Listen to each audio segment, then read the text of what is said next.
on a day where the Supreme Court of the United States decided to set us back 50 years and then some, we are going to do our best to distract you from the abomination that is this country's policies. And that's really all I have to say without getting into trouble.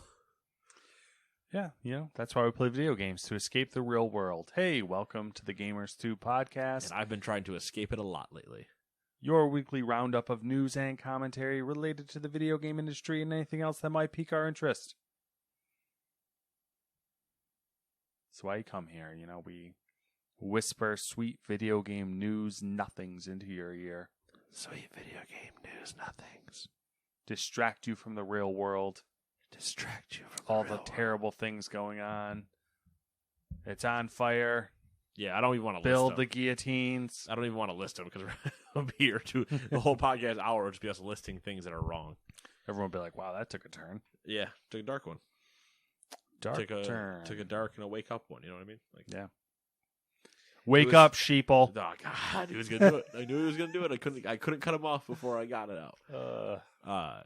It was obviously the gun reasoning is the hysterical double speak that obviously old people in politics do all the time, but the double funniness of it, and it's not funny, but just the timing being peak America, this is America, the whole, we just bring out Childish Gambino and everything else.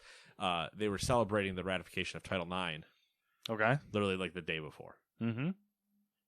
And then went, oh, cool, you guys had your moment. By the way, let us shit on you. By the way, here's a hot, steaming pile of shit. Known as the Supreme Court. And by the way, we have the run, so expect more. Yeah. Basically, we can't stop shitting. I don't understand why, but we're going to keep going. It's coming out of all of our orifices. We are, actually, turns out, just shit. Who'd have thought that if you're a politician, you are literally a flesh-covered shitbag? You're a pile of shit that can walk and talk. Both of those Some are debatable. Of them barely. Yeah, they're both debatable. Yeah, barely there. Anyway. Hey, but if you don't want to think about it and you want to distract yourself, you could buy some video games and beam them directly into your eyeballs while you twitch your fingers around, and hopefully it'll give you that warm fuzzy feeling on the inside. There it is again, that funny feeling. Give you the fizzle. Between listening to Bo Burnham's 30 and Funny Feeling, the playlist is going to get some work this week. Yeah. Yeah. Got some old men on this podcast now. It had some old men on this podcast. Just because 30 got hit doesn't necessarily mean I'm, I'm older. The gray was before 30, though. Every day I'm like, man, ton of bricks just every morning. I'm just like, fuck me. How did this happen? And every morning I'm just waiting now with bated breath. Maybe... which is the one where I hear every part of me pop and then I can't move out of bed. Yeah. It's going to happen. It's just a matter of being ready for it when it does. Anyway, speaking of things, I'm going to talk about one thing that's not on that list. Yeah. It's a game that I am going to double check the name of right now because I don't want to be wrong, but I saw it came out the week before on Steam. Interesting. And it's one I've talked about before. Okay. Wanted to make sure I was correct. Freshly Frosted. Freshly Frosted. It's a puzzle-solving game. I believe there are 144 different puzzles. And you are top-down view, conveyor belts of donuts. Sounds delicious. You have donuts coming out of some conveyors, and then you have destinations for them. And now you have to potentially decorate them as they go, and the destinations only will take the correct configuration. So you have to build your path and everything such that they get icing, or they get berries, or they get sprinkles, or they get whatever. And you do a whole thing. What's your favorite donut? Ooh. I think I'd end up probably staying basic. Now, that's because if you go to like I stay basic only because you can get it anywhere. Because obviously you go to a specialty shop. Yeah. And at that point, donut numbers go massive. Yeah. In terms of what I would like. But something about me just really likes the idea of a headlight. That's fair. Standard headlight. That's fair. To that same effect, though, I would also take like finger. Yeah. Chocolate or vanilla doesn't matter to me. Mm-hmm. But they're like the same thing, just with a dot of icing or not. Mm-hmm. If I was going to go for a filled donut, I'm going to go for a Bavarian cream filled donut. Yeah. Yeah. Bavarian cream's good. Boston cream. 2 different creams. 2 different creams, close enough. I err on the side of Bavarian. Boston's good, but Bavarian's better. Yeah. The problem is with the mass production of donuts, I feel like they're morphing into the same thing, which is unfortunate. See, I think that, and then there was something I had. Oh God, what was it? I also like the chocolate-filled ones that are powdered on the outside. Okay, yeah, I know what you're talking about. And if they're fresh, they have to be fresh. If they're fresh, I will take a glazed donut. Specifically from anywhere? You know what? If it's fresh, I'll eat it. Because I'll smash a Krispy Kreme. Yeah, well, Krispy Kremes I'll smash a lot of. Yeah, but I mean they're basically air when they're fresh. Air and sugar. They're amazing. My issue with powdered donuts. Now I like them. Don't get me wrong. Yeah, but don't last as well left out as other donuts. Yeah, for sure. They get crunchier faster. For sure. For sure. That's true. But yeah, freshly frosted. I played it at PAX in 2020 when Dewey and I were there, and it was my game of the show, and I was just super pumped. I don't know why, it just connected with me, and I was like, yeah, I build puzzles and make donuts. Yeah. Send it. I mean, when those simple games click, it's a glorious experience. Yeah, and now it's out, it's on sale, it's on Steam, and I will probably be playing it later this weekend. Ringing endorsement. Yes.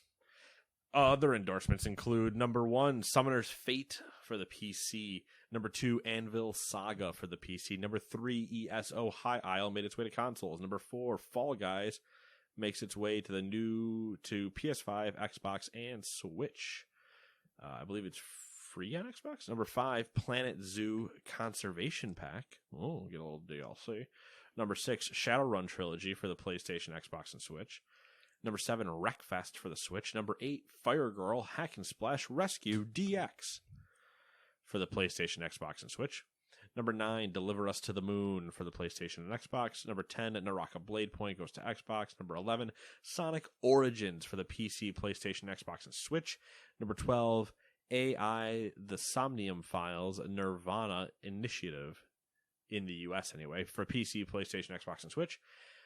I hope I said any of that right. No, number 13, Capcom Fighting Collection for the PC, PlayStation, Xbox, and Switch. Number 14, Fire Emblem Warriors 3 Hopes for the Switch. Number 15, Madison for the PC, PlayStation, and Xbox. And number 16, Pocky and Rocky Reshined for the PlayStation and the Switch. New games. There it was. Games. Odds or evens? Evens. Okay.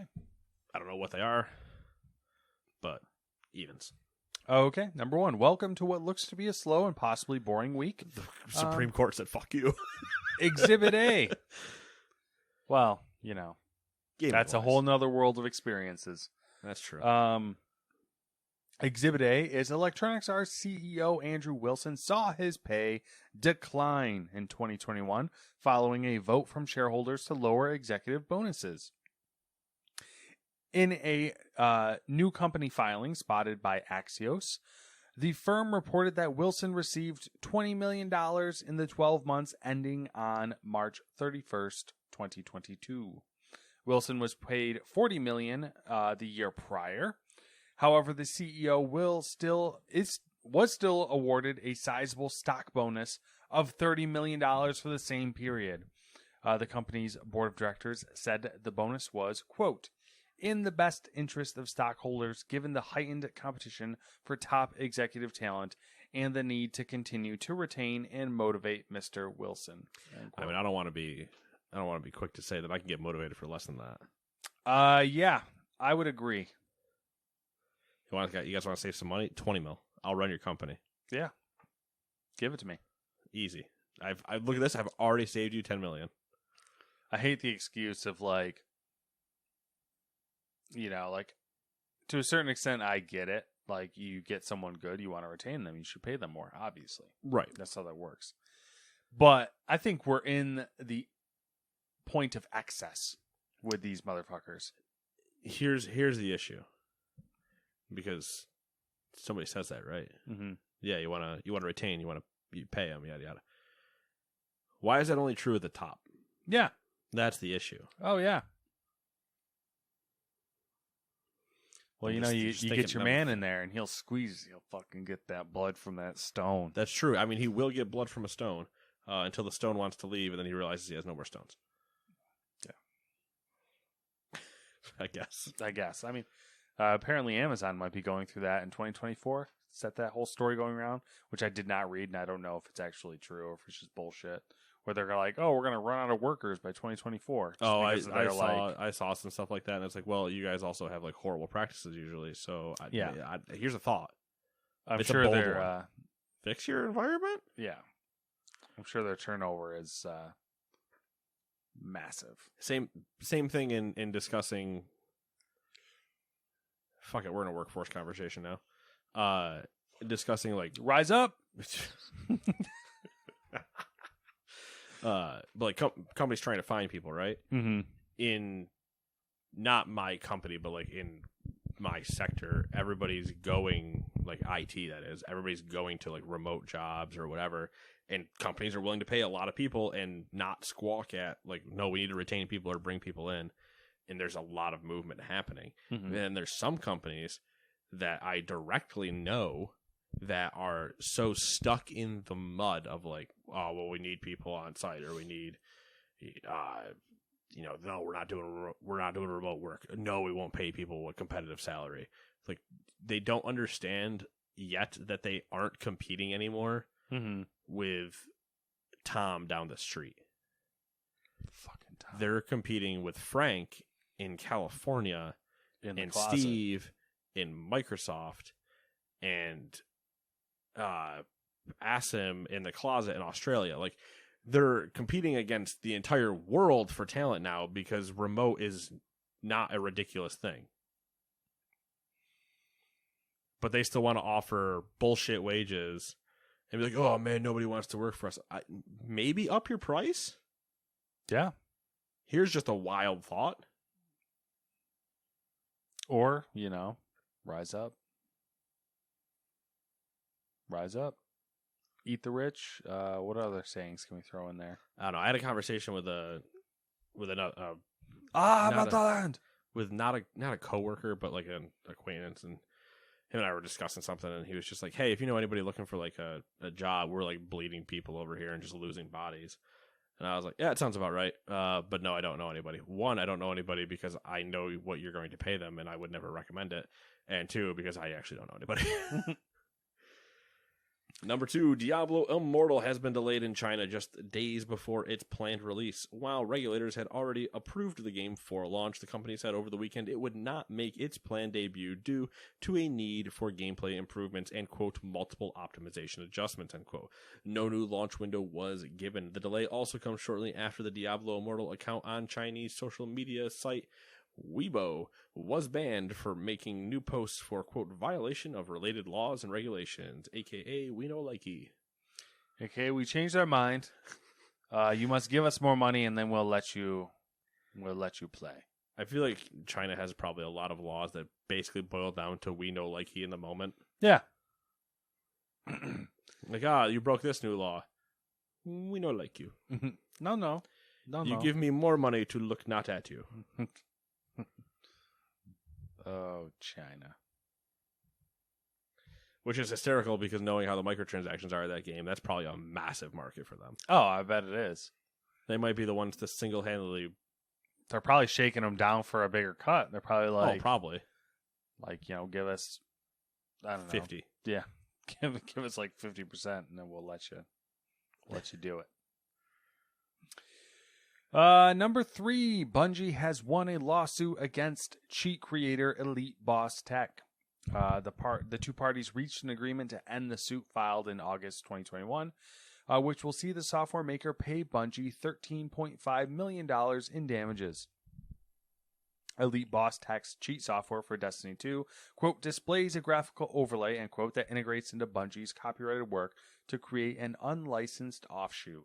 The cheat maker also admitted to willful infringement, as well as the fact that its software violates the DMCA's anti-circumvention provisions set up by Bungie. So yeah, they won that one. Bungie. Law Division, getting a raise. I'm doing it. Doing the thing. Do we talk about Bungie again later or no?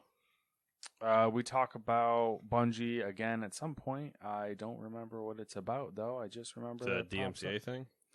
It is a lawsuit against, yes. Okay. We'll talk about that later then. It's in the short stuff.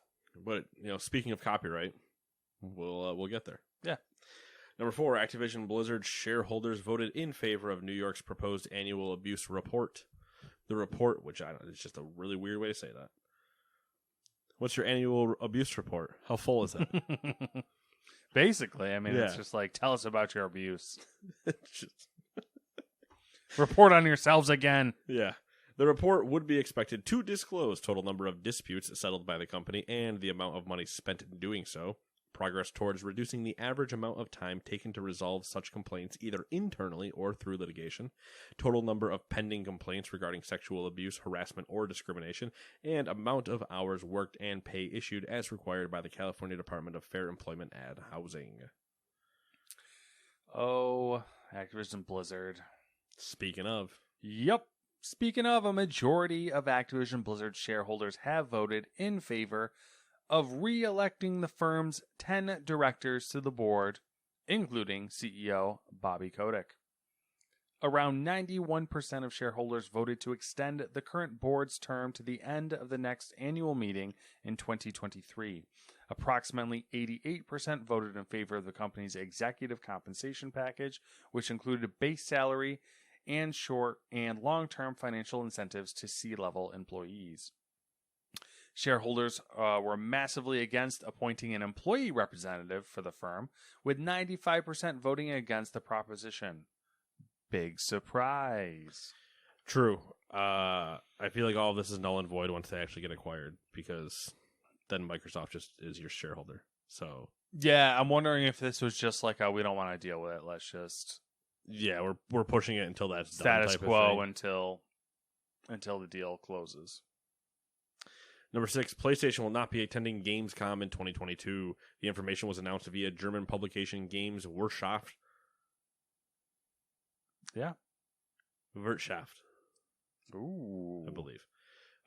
Which confirmed with Sony that it won't be going to Cologne this year and won't have announcements in the opening night live. Activision Blizzard, Take-Two, and Nintendo had previously announced that they wouldn't be going to Gamescom either.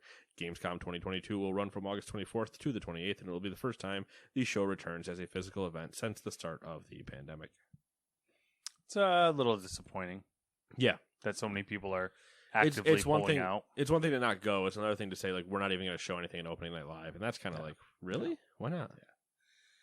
I mean, I feel like it's almost like it's worse than we think it is, with the fact that, like, they just no one has anything. Which is going to be really depressing, because we're going to be dealing with these, like, ripple effects for, like, the next, like, 2 or 3 years. Number 7, the Summer Game Fest seemed to be a success. Jeff Keighley announced some metrics via Twitter. There were 27 million live streams, 3.5 million peak concurrent global viewers, over 6,000 co-streamers, and almost double the amount of social media activity as of, compared to last year. Also, Jeff has shared his thoughts about going head-to-head with E3 in an interview. Quote, E3 said they're coming back, which I don't know what that means, right? I don't know what E3 is. I think we got to define what E3 is before we can say if it's competitive or not. We're super happy with this experience, and the publishers who are really our partners on this seem really happy with this as well. So we're just going to kind of keep doing what we're doing and scaling it up, end quote. Basically, it's like, are they even our competition? I think he's right. That's what we've been saying. We've been saying that same thing about E3 for the last 4 years. Yep. What is it? Like, the moment everybody started pulling out and they're like, oh, yeah, no, E3 is still a thing. It's like, what are you? Is it?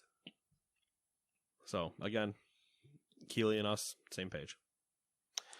Number 8, a documentary, right? Yeah. A documentary series that details the history of the Xbox console has been awarded a Daytime Emmy Award. Something about that sentence seems like a slap in the face. Power On, the story of Xbox, produced by 10100. Terrible name. Yeah. So it's got to be binary for something, right? 10100. Let's see here. Or is it 10 to the 100? Who cares? I don't give a shit, actually. Shares stories from pivotal moments of the console's 20-year lifespan, from the design of the first ever prototype to the conception of Xbox Live and Game Pass. The series was released in December last year, following the 20th anniversary of the original Xbox console. It has also recently won other accolades, including winner of the People's Voice Webby Award for documentary, as well as 16 Telly Awards. Don't know what those are. I assume awards dealing with television. Same. It's 14 in hex. I don't want it in hex. That's significant at all. I just wanted what the readout would have been in binary. Who gives a shit? You and your hex over there. I mean, it's going to be some random letter, and yes, that's it. Like it probably actually, if it's 14 in hex, it probably doesn't even make it to a letter. It's probably like some random character. Wingdings. I'm not gonna make that joke. No, sure. It was just gonna be some weird, obscure. Oh yeah, that stopped us before. I don't know what's going on anymore. My iPad's tweaking out. Twerking out. Number 9. Is that where we are? Yep. Oh, speaking of terrible names, according to a report from 91 Mobiles, based on information provided by OnLeaks, Sony might be announcing a new lineup of gaming headsets. Rather than being specifically PlayStation branded like Sony's Pulse headset, the 3 headsets will apparently be part of a new gaming hardware brand called InZone, which could also include a pair of gaming displays. Leaked images show the 3 so-called H-series headsets with a similar white color scheme to the existing Pulse headset. The H3 is wired and has a USB-C port with a physical volume dial. There's a button marked NC/AMB shown in the renderings of the H3, which suggests it might support noise cancellation and have an ambient audio mode to allow players to hear what's going on around them. The H7 and H9, meanwhile, are wireless and can connect over Bluetooth or with an included USB dongle. The H9 is the more premium of the two and reportedly supports noise cancellation. All 3 support 360-degree spatial audio. There are no official details on which platforms the headsets will support, but most likely PC and PlayStation, of course. Leaker Tom Henderson reports that the company could also be developing a pair of InZone branded gaming displays. Interesting. Kind of makes me think that this is them doubling down even more on the PC side of things. You know, they have their PlayStation stuff that's like, oh, this is for PlayStation. And now they'll have their stuff that's like PC stuff. Yeah, I'm intrigued. Part of me, and this is due to me not 100% paying attention, obviously. Mm-hmm. Does it have a microphone built in? I would assume so, because they're referring to them as headsets and not Which headphones. I kind of wish they didn't. Have microphones built in? Mm-hmm. I wish they were gaming headsets, which for the 3D spatial audio and everything like that. But then just don't bother with a microphone. Or have it detachable, at least. So I could use them, like just connect them to my phone and wander around and I can use them as regular headsets. And then when I throw them on and like I'm playing Call of Duty, I have 360 sound. Mm-hmm. But that's just me. And then I'm also, those do kind of exist. I'm just not paying $400 for them, which is the issue. Yeah. Yeah, so that's we'll see. fair. Because that's my other thing. It's like, what's the price? Yeah, I'm like, what's the price, and then what's going to differentiate it from the competition, especially even monitors as well. There's a lot of good competition in both of those segments. Yeah, the monitors I'm kind of curious about.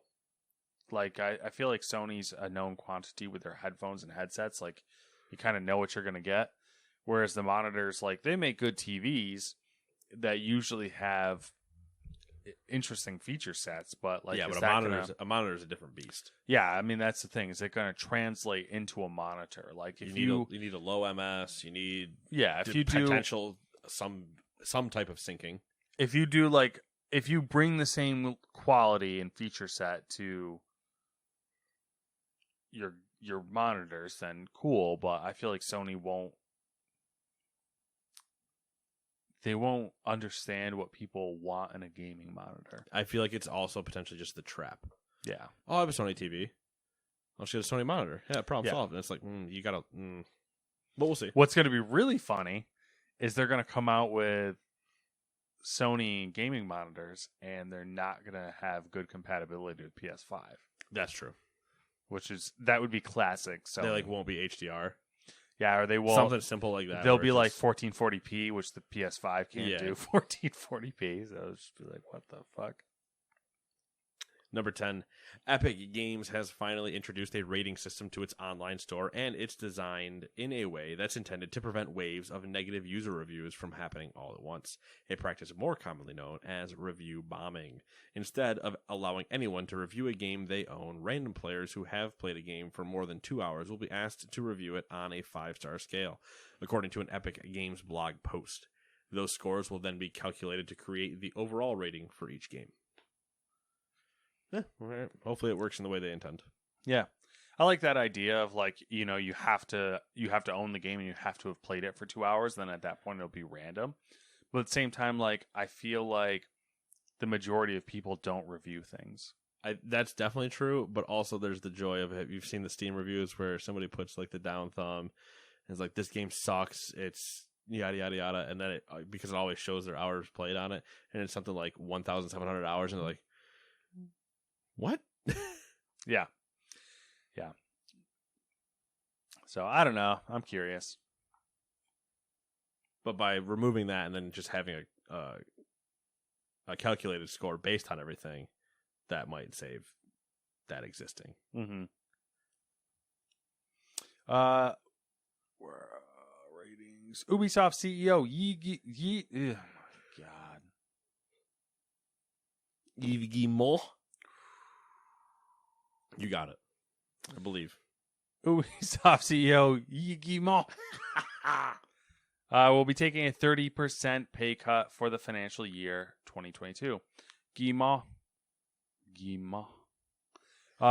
compensation will still reach 625,000 euros, but compared to his 1 million euros from last year. So, less money.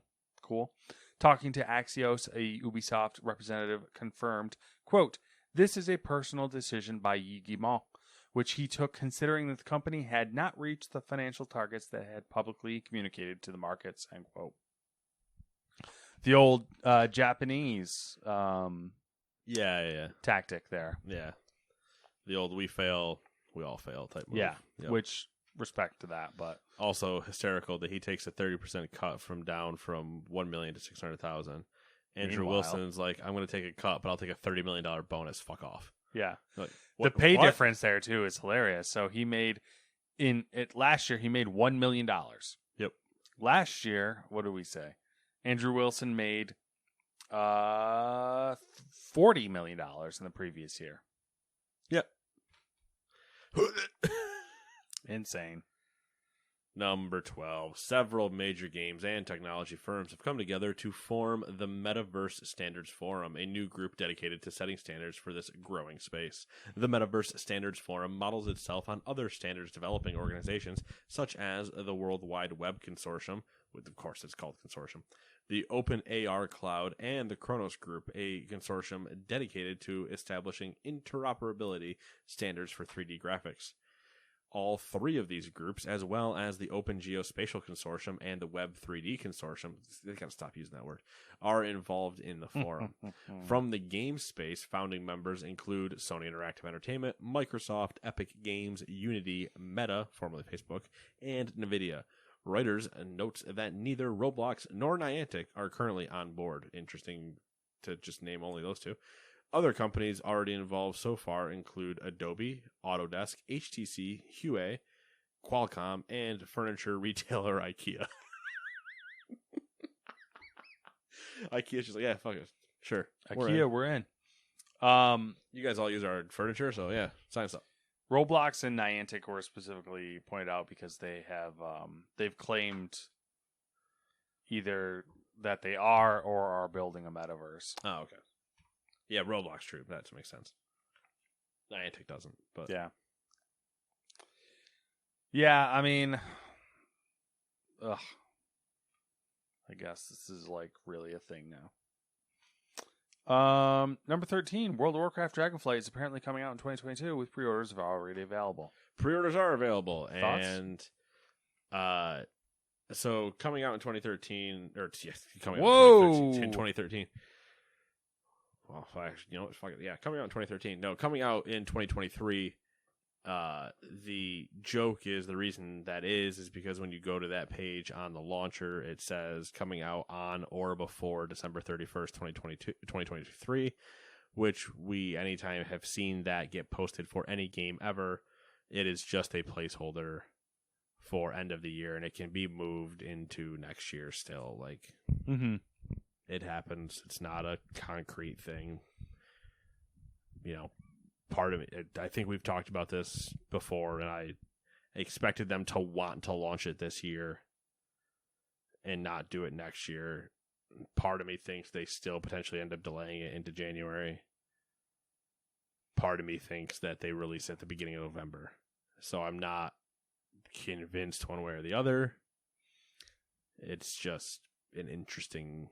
I kind of feel like with the way that the Race World first happened last time, that they should just hold it till late winter, early spring.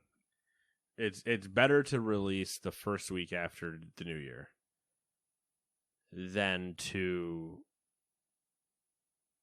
the only, because of that, based exactly on what you said. The only times I can see them releasing are late first, early second week of November, which would put the race starting the week after Thanksgiving, or like the prep for it starting the week after Thanksgiving. And then after that, you have to delay into into January. Oh, my God, my calendar months are getting screwed up in my head. Then you have to delay into January because you don't want to do what you did at the beginning of Shadowlands, where you were having people do the Race to World first over Christmas. Yeah, I mean... Christmas, New Year's, like all the holiday travel, everything. And you have them avoiding, families and whatever else that they wanted to do. I feel like it would also, like, give them a space to have attention. And to have... Beginning of the new year. Cram it into, like, November or December, it's like there's so much other shit happening. Like, you can cram it in to do the race. If you release your X-Pack in, like I said, late first, early second week of November, you can do your race right after Thanksgiving, where there's kind of nothing except the Game Awards. The only thing anybody's looking at is like the Game Awards, and even that, who cares? Like, it's a once that night show on a Thursday. Okay, you're gonna tell me somebody can't have both open if they really wanted to, and even then, Race to World First is gonna pull more people than the Game Awards. Yeah. So yeah, I don't know. It kind of whatever. I don't know if I would feel concrete in saying it's coming out this year. I don't know. Any strong feelings about the talent trees that they've released? I like what I see. Obviously, so we've only seen the Death Knight and the Druid trees. I like what I see, but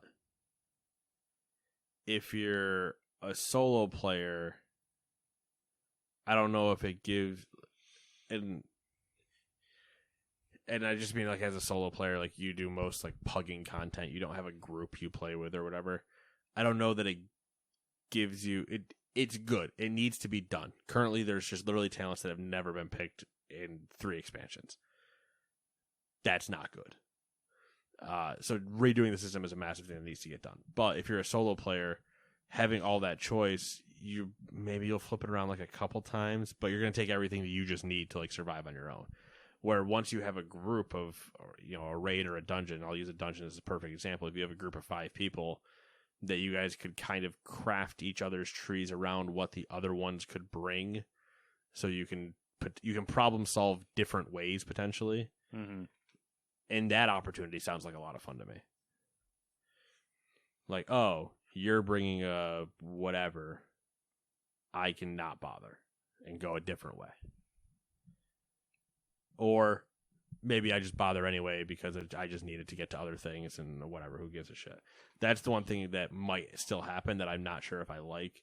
That as much variety as there is, and there could be, and it could be really interesting, you also, depending on like what they are, you have 2 things and that's it.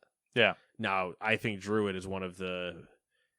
I joked with the guys in the the former guild and whatever, because when they came out, we were talking about it, whatever. And I was like, they showed the best class. They showed Druid, arguably like the best one to show off a bunch of choices and new talent trees. Mm-hmm. They have 4 specs and they do things all differently and like whatever. So there's a lot of choice you can choose in all of that. Yeah. But something like a warrior, which is, or even a rogue or a warlock, like a one-trick pony. Hey, here's your meathead. I do DPS. Like, all right. That's kind of like warrior to me just sounds like it's going to be so boring. But maybe a warrior player will love it. But we haven't seen it, so I have no idea. Yeah. So I don't know. We'll see as it goes. I've played around with the Druid one a little bit.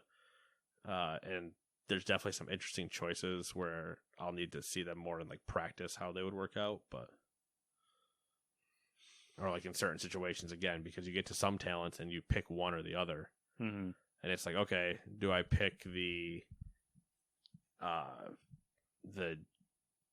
safer one that's better for healing, or do I pick the one that allows me to do more damage while I'm healing this dungeon? Well, we're going up pretty high, and so while damage is important, I need to make sure we all live because they'll do the damage. So there's options, and that's what I like. Yeah, it'll be interesting to see how it pans out. I mean, the majority of what's really going to happen, and I'm going to try. Well, I'm going to do it, but like I said, I'm probably going to have like 8 pages saved or whatever. But what's going to happen for 85 to 90% of people, Google.com, what's the thing I do from all the top ends that are just building out talent trees. Yeah. So eventually someone's going to figure out the optimum. Right, like here's optimum thing for X, and then here's your optimum generic one. Like, yeah, you don't really need to change much if you're just pugging around. But then you'll see people that are like, oh, what's some of the top mythic teams doing? And you go look at like what their dungeon stuff is, and you're like, oh, okay, all right, I see what they're kind of going for, and then you can start kind of like crafting around your own type of thing. Like once you understand it more, but yeah, it'll be interesting. Questionable things we didn't write full paragraphs on. Microsoft has confirmed that it is experiencing shortages of their Xbox controllers. Add to the list. They also some of the best controllers, so yeah. Not a shock. Number 2, Uncharted is coming to Netflix on July 15th. If you're curious about the movie, I'm not. Number 3, Xbox Cloud Gaming is getting mouse and keyboard support and latency improvements. Microsoft has been working on a new display details API, which can save up to 72 milliseconds of latency overall. That's a lot of latency. That is a lot. Number 4, there is currently no way to finish Star Wars Knights of the Old Republic 2 on the Switch. Haha. Why would you want to? You know what I mean, though? Yeah. The Basilisk War Droid cutscene apparently causes the game to crash, and there's no way to get past it. That's funny. Game's how old? Too old to be having these types of bugs. Number 5, No Man's Sky is coming to the Switch on October 7th, and there is a physical copy, too. That's wild to me. I can't imagine No Man's Sky running on the Switch. I can't imagine it running well. Like, can you imagine the planet transitions? Like the space and planet? Oh, my God. Or any of them landing into the hubs, running around and getting back. It's the whole thing. Not even just the space. Get into your thing because you want to move 400 meters away and don't want to walk. Yeah. On June 16th, Babylon's Fall reached 0 concurrent players on Steam. Good news, it's back up to about 3. Do you think they all know each other? Yeah. Yeah, I do. Number 7, Bungie has filed a $7.6 million lawsuit against a Destiny 2 fake DMCA takedown sender. I love this one. Because if you read the story and read into it, it's actually a Destiny creator on YouTube who they struck because he wasn't doing anything transformative, according to them. Mm-hmm. So they struck him, and then he got pissed and struck everybody doing something similar. No, that they were letting go because they were considering them transformative enough. Mm. And interesting. And they all knew each other, and he was lying to their faces. Awesome. Yeah, there's some Twitter stuff about it, and I was like, "Oh, drama! Shit, lots of drama." Didn't realize it was so drama filled. Yeah, they're like, I personally knew him, and like, nah, he's dead to me now. Wow. And I was like, shit. AMD number 8 confirmed that it will launch its Ryzen 7000 Raphael X CPUs, or Ninja Turtle theme, based on the Zen 4 architecture with 3D V-Cache later this year. I say, you dropping one of those in like a 40 series card? Because I'm going to buy them. Dude, I'm hearing all these horror stories about, not that it matters to you because you're the fucking aggressively large PC person. Power supply. Oh, I was like, I don't know what you're about to say. the power consumption numbers on the new graphics cards, I guess, is like astronomical. Listen, man, give me a 40 series. And now I like that because we were worried that the 3D V-Cache would be late. Well, that's what they originally said. They were like, oh, we only have one production line, so we're not going to. Yeah. We're not going to. But now if you're going to put the 3D V-Cache in, I'm like, oh, sign me up. You're going to give me that and Dragonflight in the same month, girl. Number 9, Skate 4. You have to upgrade to that 4K monitor. For World of Warcraft? Shut the fuck up. Come on, bro. Just go all in. No.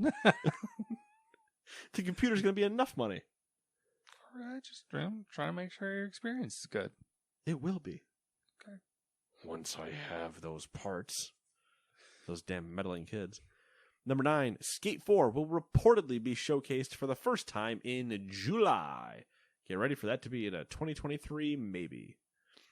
Number 10, Tony Hawk's Pro Skater 3 and 4 remake were planned and now are canned.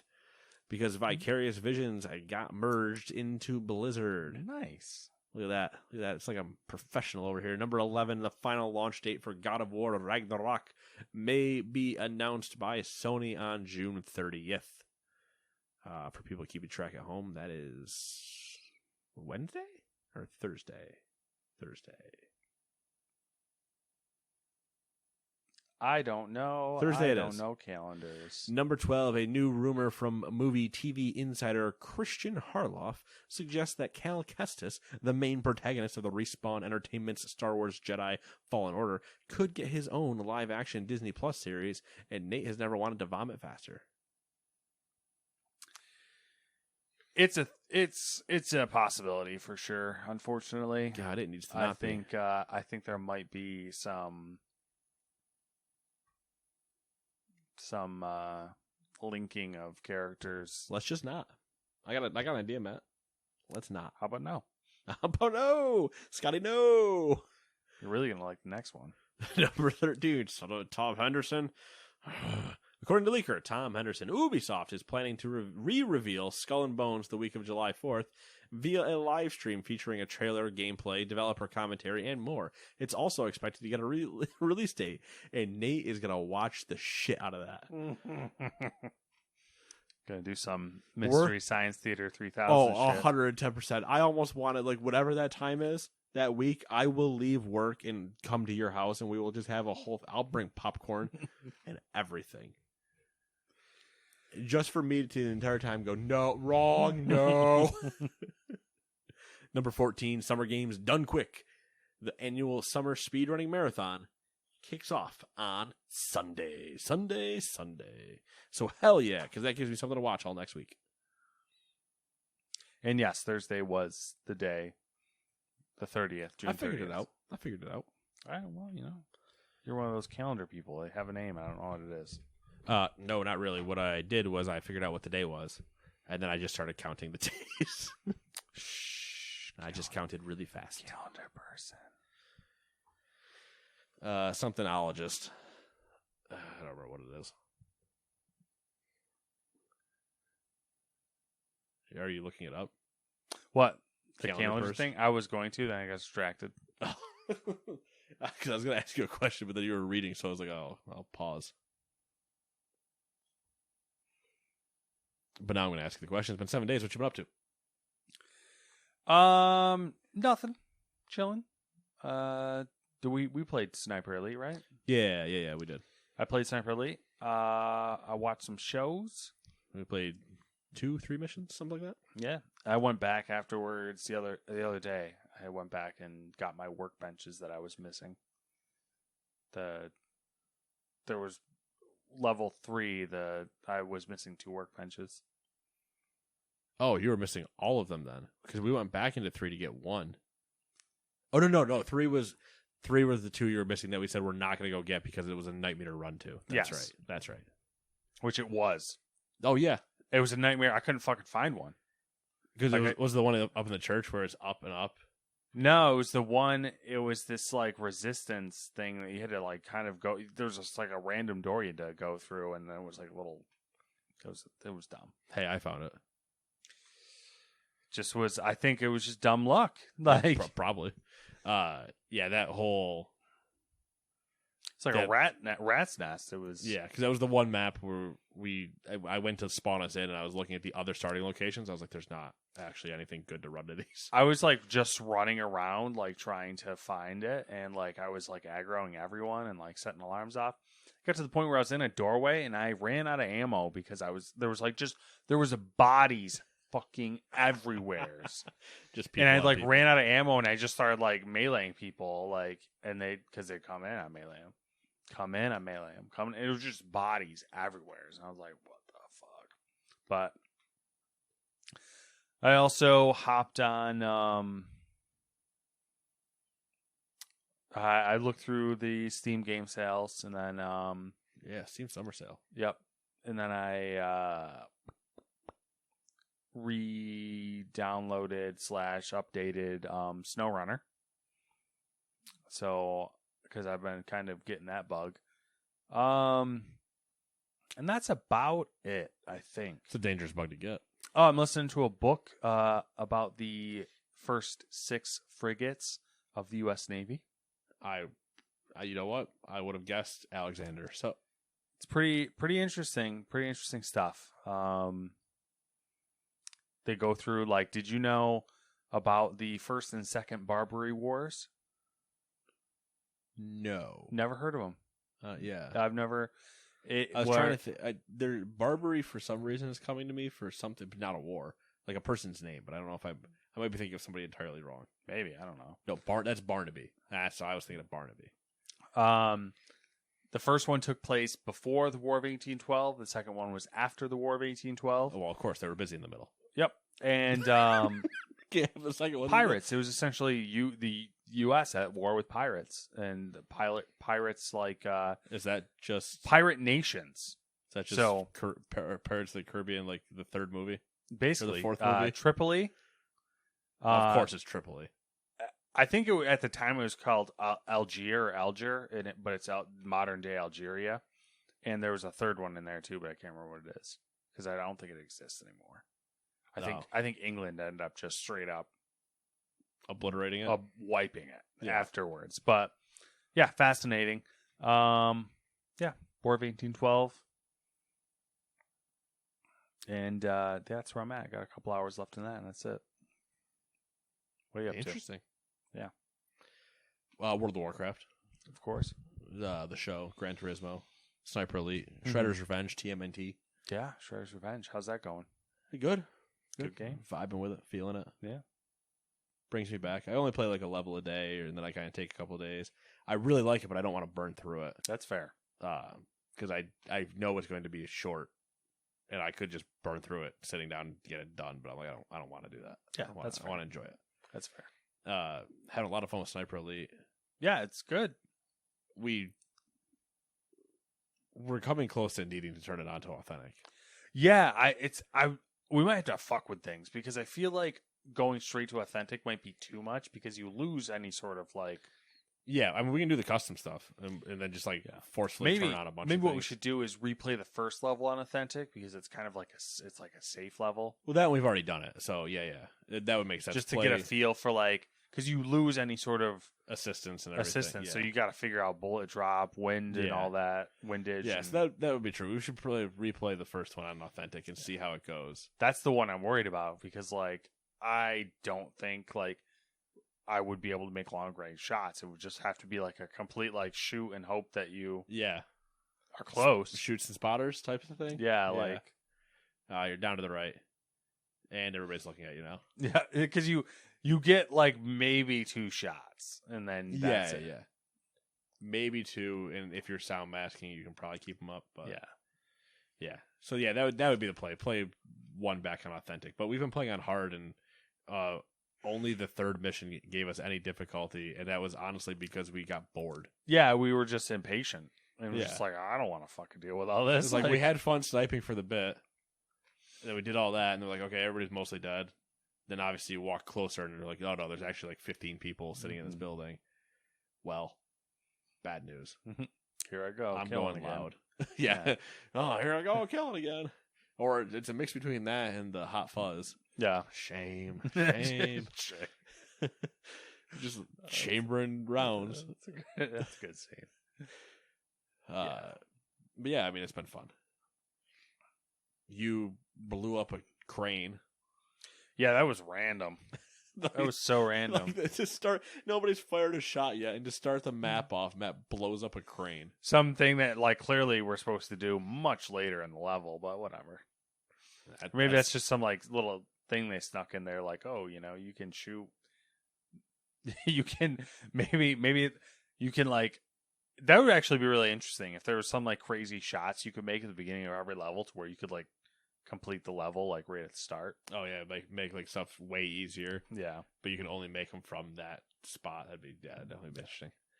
I don't know. It's been a lot of fun though. Yeah, we're halfway through, so 5 more levels to go. So we got to play 5, 6, 7, 8, 9. Oh yeah. So yeah, we're right there. And WoW, it's just been WoW. Still just kind of vibing with people, chilling. Maybe when season 4 starts or whatever, I'll kind of hunt for a new home, see what's around. Hunt for I when I say a new home, I mean more for a home for Dragonflight for raiding. Kind of go from there. But that's that. Browse the Steam Summer Sale. Haven't really saw anything that grab me. Yeah, I looked at what they had for racing games, and that was really it. Some other stuff, but it's kind of hard now, because of Game Pass. You kind of you can get away with not needing to buy stuff on the summer sale for the most part because you'll probably be able to find it on Game Pass. Otherwise, it's just been I've been listening to Tower of Swallows still. I took a while off, probably 7 days or so from listening to that, and then picked it back up again. Still just the Psionic and Siri are both just telling the story still. So it's just cutting back and forth between him giving the report to Tawny Owl in the courtroom. Yeah. And her telling not Vagabond. That's a title. The V guy that found her in the Oh yeah, marsh. Yeah. Her telling him the story too. So that's just all it really is. Mm-hmm. They're to the point where she's getting a sword. She's getting her sword. Yeah, she's okay. They're at the swordsmith, I guess, or whatever you want to call armorer. Yeah, but yeah, they're at that. So yep, moving along through that, and then dealing with the mower breaking again. Yeah. Damn. That mower just giving you a run. That one pissed me off to where I almost just yeeted the entire mower deck. Which is, frustrating. You just get it back and it's just like, because I had to detach it to figure out what was wrong, and then once I had it detached, I was like, I kind of want to just go pick you up and put you in the river. Yeah, humchuck you. Like, I'm just annoyed now. But we'll see. We'll see what happens. It is what it is. Live and deal with it. Yeah. I'm more annoyed that there's a strip of unmowed grass in my north side. Yeah. That's the part that pisses me off. It's one thing to have the entire north done and not the south side. It's like but it's obvious. It's just a strip where I'm like, you son of a bitch. I came close to pulling out the push mower that I haven't started in like 5 years and being like, I'm just getting this done. Yeah. I don't even know if it would run. It's probably seized. Nah, it would run. But anyway, yeah, that's all I've been up to. Just chilling. Vibing indeed. All right, well, it's been 7 days. Hopefully in the next 7 more rights don't get removed as humans, but hey, that's the world we live in. God, I fucking hate that. Dystopian. We're in the end game now. Oh, God, it's not even dystopian. Give me those gems. Let me snap reality to be what I want. I'll take it. I mean, come on, can't get any worse. And it does. Famous last words. Yeah, that's true. Anyway, it'll be 7 days. We'll see you then. Bye-bye.